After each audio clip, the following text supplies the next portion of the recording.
अगर मैं 10 मिनट के अंदर आपको रूबिक क्यूब्स सॉल्व करना सिखा दूं, चाइनीज की बेसिक कन्वर्सेशन सिखा दूं और फिजिक्स के मुश्किल से मुश्किल न्यूमेरिकल सॉल्व करना सिखा दूं, तो क्या आप मानोगे? नहीं मानोगे, क्योंकि हमें बचपन से सिखाया गया है कि याद करने में यानी कि लर्निंग में समय लगता है। देखो, एक्चुअली प्रॉब्लम यह है कि समय लर्निंग में नहीं लगता, गलत तरीके की वजह से हमें समय ज्यादा लगता है। और अगर आपको मेरी बात पे यकीन नहीं है तो सिंपल से क्वेश्चन का आंसर दे दो।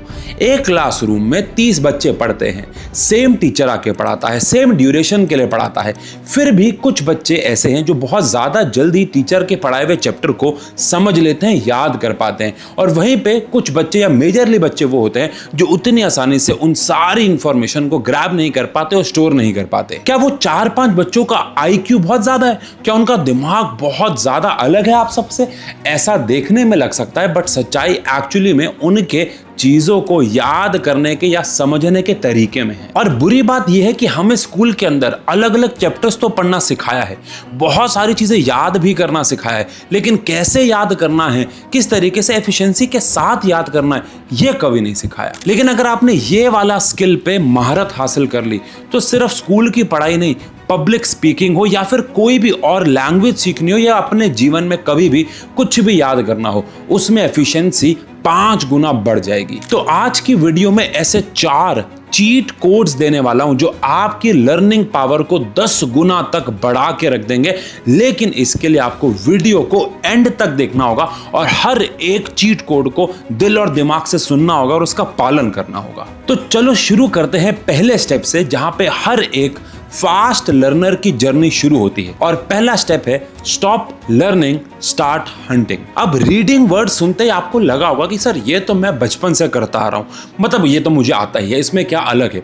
देखो, प्रॉब्लम रीडिंग में नहीं है, वो तो आप सब करते आ रहे हो। करना है एक्टिव रीडिंग। ये उतना ही अलग है जितना एक मूवी को देखना या फिर उसे साथ साथ समझना। आप सभी ने नोटिस किया होगा कि कितनी बार ऐसा होता है कि आप किसी चैप्टर के 4-5 पेजेस या फिर किसी और चैप्टर के लगातार 15-20 पेजेस पढ़ लेते हो, उसके बाद आपसे कोई उन 15-20 पेजेस से एक भी सवाल पूछ ले, आपके पास आंसर नहीं होते। अब आप कहोगे हाँ सर ठीक है, हमारा फोकस नहीं था या फिर हम इतने लर्निंग हमारी पावर नहीं है इसलिए हम कुछ सवाल का जवाब नहीं दे पाए। लेकिन आपको पता है प्रॉब्लम क्या थी? प्रॉब्लम ये थी कि आप लाइन में लिखे हुए वर्ड्स को पढ़ रहे थे लेकिन आइडियाज को नहीं देख रहे थे या आइडियाज को नहीं समझ रहे। इसको मैं आगे समझाता हूं, लेकिन उससे पहले एक इंपॉर्टेंट बात बता दूं।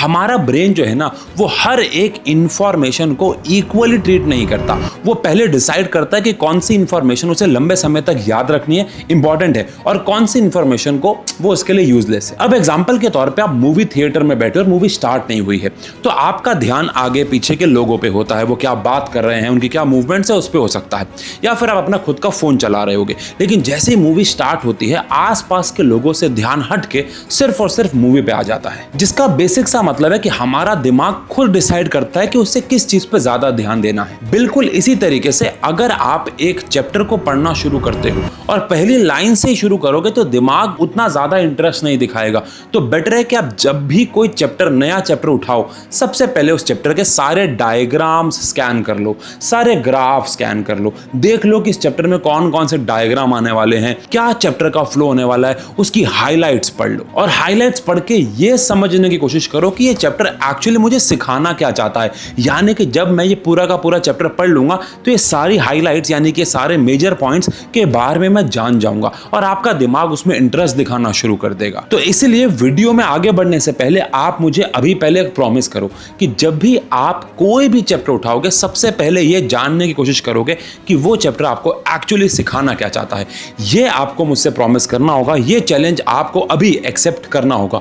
तो जल्दी जाओ कमेंट सेक्शन में लिखो चैलेंज एक्सेप्टेड, कि भैया आज के बाद जब भी चैप्टर पढ़ूंगा पहले खुद से पूछूंगा, हाईलाइट्स पढ़ूंगा और जानूंगा कि चैप्टर क्या सिखाना चाहता है। और मेरा यकीन मानो, इसके बाद चैप्टर पढ़ोगे रिटेंशन ऑटोमेटिकली बढ़ जाएगा। लेकिन यहां पे भी एक फ्लॉ है, आपने चैप्टर पूरी रिटेंशन के साथ पढ़ लिया, फिर भी आप कुछ समय के बाद तो भूल ही जाओगे ना, या फिर जब दूसरा चैप्टर पढ़ोगे तो कंफ्यूजन तो क्रिएट होगी। इसके लिए आता है हमारा सेकंड स्टेप, जो कि है बिल्ड अ माइंड मैप। अब इस वाले स्टेप को समझाऊंगा, लेकिन उससे पहले सवाल पूछता हूँ, क्या कभी आपने अपना कबर्ड साफ किया है? आई होप किया ही होगा। लेकिन कबर्ड साफ करने से पहले, अलमारी साफ करने से पहले अगर आपको कोई चीज ढूंढनी होती है तो उसमें आपको जनरली मुश्किलें होती होंगी। हाँ ठीक है, कभी कभार कुछ चीजें आगे पड़ी हुई मिल जाती होंगी, लेकिन कभी कभार उस ढेर में कपड़ों को ढूंढना, किसी चीज को ढूंढना मुश्किल होता है। लेकिन वहीं पे अगर कपड़े प्रॉपरली अरेंज्ड हो, जैसे एक तरफ आपने सारी पैंट्स रखी हुई हैं, एक तरफ शर्ट रखी हुई है, एक तरफ टी शर्ट रखी हुई है, एक तरफ टॉप रखे हुए हैं, तो आप जो भी ढूंढना चाहते हो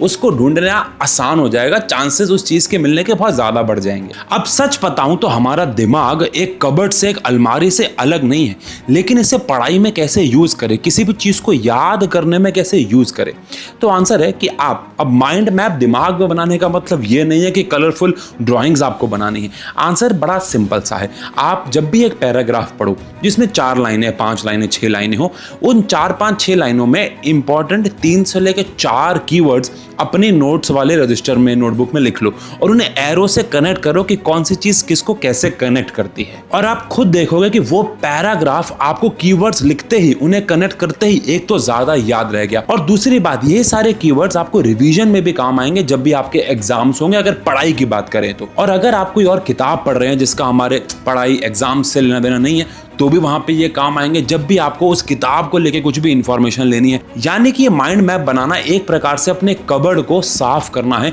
कि जो भी इंफॉर्मेशन आपको चाहिए, एक तो दिमाग भी उसे सिंपलर वर्ड्स में स्टोर कर रहा है और आपके पास उसकी एक हार्ड कॉपी भी स्टोर होती जा रही है। लेकिन चैप्टर को पढ़ लेना, समझ लेना और फिर उसे याद रखे रहना, ये दोनों बहुत अलग अलग बातें हैं। और यहीं पे आता है हमारा अगला स्टेप, यानी कि स्टेप नंबर 3। अब अगले स्टेप पे आगे बढ़ने से पहले मैं आपको इस वीडियो में क्या बता रहा हूं कि चीजों को 10 गुना कैसे याद करें, लेकिन सही चीजें भी तो याद हो और रेगुलर इंटरवल ऑफ टाइम पे हो। इसी के लिए हम लोग लेके आते हैं हर साल बैच 2.0। किन बच्चों के लिए? जो अप्रैल, मई और जून में ढंग से नहीं पढ़ पाए या उनका टाइम वेस्ट हो गया, फिर समर वेकेशन के बाद उनको जोश चढ़ा और सारा का सारा सिलेबस उनको लाइव कराया जाता है। 9th का ये बैच सिर्फ और सिर्फ 900 रुपए का है पूरे साल का, जिसमें सारे टीचर्स इंक्लूडिंग मी लाइव आके पढ़ाते हैं। डेली लाइव क्लासेस होती हैं, 4 रुपए प्रतिदिन के हिसाब से ये क्लास है। नवंबर तक सिलेबस खत्म हो जाता है, उसके बाद mock test, PYQ, sample papers, दुनिया जान की चीज। मार्च अप्रैल तक, अगले साल तक का ये बैच होता है। बैच जल्द ही शुरू होने वाला है, जल्दी जाओ बैच में एनरोल करो। और अगर आपको एक्स्ट्रा डिस्काउंट चाहिए इन 900 रुपए पे भी, तो आप ये सेव SAVE कूपन कोड लगाना, आपको एक्स्ट्रा डिस्काउंट मिल जाएगा। सारे लिंक आपको फर्स्ट पिन कमेंट पे और डिस्क्रिप्शन में मिल जाएंगे। जाओ रजिस्टर करो, मिलते हैं बैच पे। अब चलते हैं वीडियो में आगे। Stop sounding like your notebooks. तो चलो अब इस लेवल पे एक और सवाल पूछता हूं। मान लेते हैं कि आप चैप्टर नंबर 3 पढ़ रहे हैं किसी भी सब्जेक्ट का। आप क्या चाहते हैं कि कोई भी जब आपको चैप्टर पढ़ाए तो किताब वाली एकदम वर्ड टू वर्ड किताब की भाषा में पढ़ाए, या फिर उस भाषा में पढ़ाए जिस तरीके से हम आपस में बात करते हैं।